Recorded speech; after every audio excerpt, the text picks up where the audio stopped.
Rich, first things first, how are we looking squad-wise this week? Yeah, pretty good. We've got a fit and healthy squad. Obviously, Brad Singleton has picked up one game suspension for a grade B last week for that sort of late high shot on Liam Watts. But that apart, Nate Petru's closer to it. So we've got a little bit of a selection dilemma just really on finalising our 19 down to 17. Sean Lunt, he's trained all week and he's back in the mix.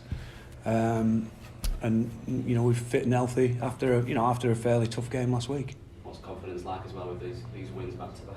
Yeah, good. As you can imagine, we've had a couple of dare say morale boosting and certainly very spirited performances. So yeah, it's been a good way to get the week off to a fairly positive start, as you would expect. Obviously spent a lot of time with Tony at Warrington. Looking forward to going head to head with him again. Yeah, spent a lot of time with Tony over the years, not just at Warrington. Without wanting to embarrass him too much because he sat next to me. We were a great help to me as a young coach coming through at York. He opened his camp up to me and himself up to me at the time. So we were always a great sounding board as a young inexperienced coach coming through the grades. He were always there for me.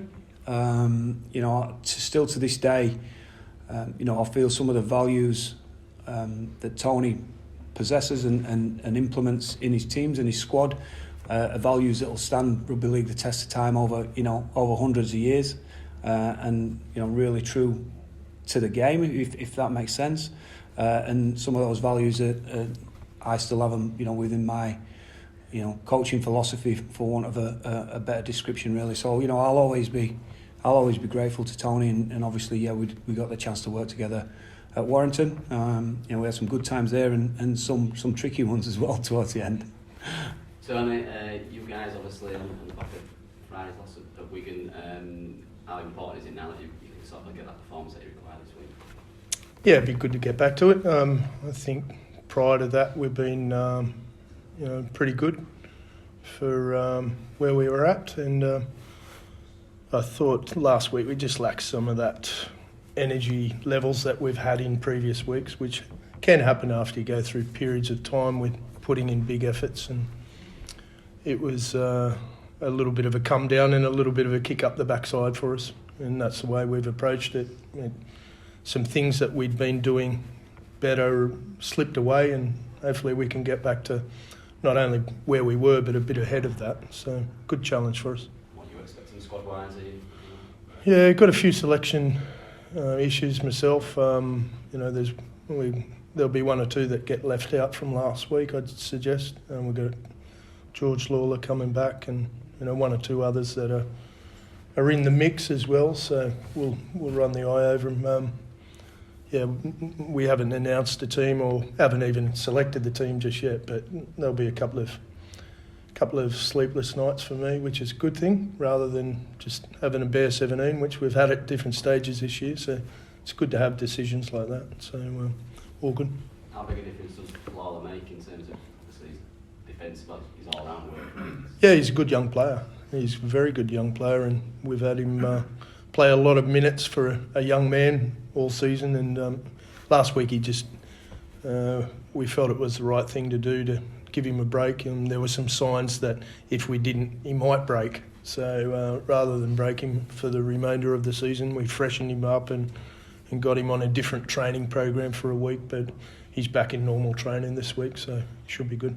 And Leeds, what sort of improvements do you think they've made under Rich? Yeah, lots.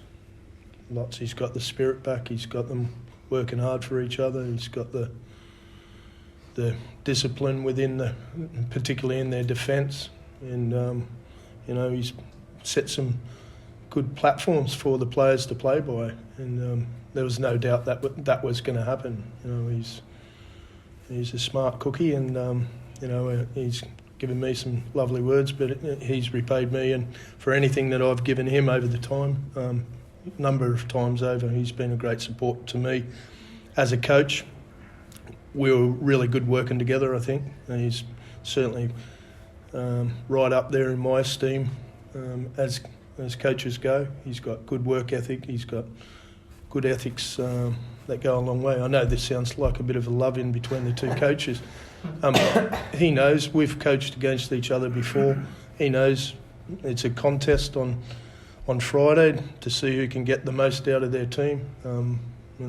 We can have respect for one another leading up to it, during and then afterwards, without crossing the line in any way, shape or form. So I think that's a good way to play sport, to have a healthy respect for one another and know when it's business time that we need to do the jobs for our clubs and for our badges and get the most of it out of our players. That's what coaching's about. Yeah. Danny, final time coming out of Headingley, what's the emotion going to be like for you? It's going to be emotional, I think. I think I'm pretty determined to make sure I enjoy this the sort of back end here now, the last couple of months, and not let the emotions sort of get in the way really. And obviously I had some great memories here, some great times, and spent over 20 years at the club. So still always a massive place in my heart. But obviously I'm coming here on Friday as a Rovers player, and it's you've got to come and play your best and do your best for the badge, and that's what we try to do on Friday. Rhyse, it'll be your first game at Emerald Headingley. How much are you looking forward to running out there as a Rhinos player? Yeah, I think the last week for me has been pretty full on, and it's good to get in a full week with the team. And I've heard a lot of good things about playing here at Headingley, so I'm really looking forward to it. And, I've definitely come in at a good time where we're starting to find our feet a little bit, and hopefully I can add a little bit to the team and put on a good performance for our Leeds fans.